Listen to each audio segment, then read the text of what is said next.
हज़रत इब्राहीम अल्लाह के जलील उल क़दर नबी थे, जिन्हें खलील अल्लाह का दोस्त का लक़ब मिला। आपका ज़माना तकरीबन 2000 क़ब्ल मसीह बताया जाता है। आपका ताल्लुक़ इराक़ के शहर उर से था, जहाँ लोग बुत परस्ती करते थे। आपके वालिद आज़र भी बुत तराश थे, मगर हज़रत इब्राहीम को ये अक़ीदा कबूल न था। तौहीद की दावत और आजमाइशें बचपन ही से आपने गौर व फिक्र किया और समझा कि सूरज, चाँद और सितारे गुरूब हो जाते हैं, इसलिए ये खुदा नहीं हो सकते। अल्लाह ने आपको नबुवत अता की तो आपने अपनी कौम को तौहीद की दावत दी। आपने बुत परस्ती की मुखालफत की और एक मौका पर बुतों को तोड़ दिया। जब कौम ने पूछा कि ये किसने किया, तो आपने फरमाया कि बड़े बुत से पूछो, अगर वो बोल सकता है।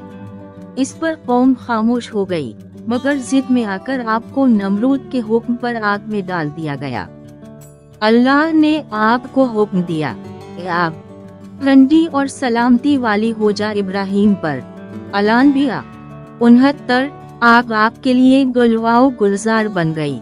हिजरत और औलाद की बशारत। आपने इराक छोड़ा और फ़लस्तीन, शाम और फिर मक्का का सफ़र किया।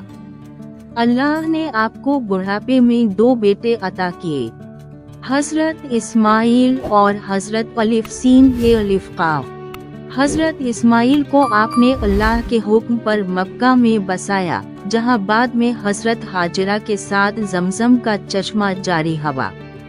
कुर्बानी और तामीर काबा। अल्लाह ने आपका एक और इम्तिहान लिया और ख्वाब में बेटे हज़रत इस्माइल की कुर्बानी का हुक्म दिया। आपने हुक्म माना, मगर अल्लाह ने एक मेंढा बेचकर कुर्बानी कबूल कर ली।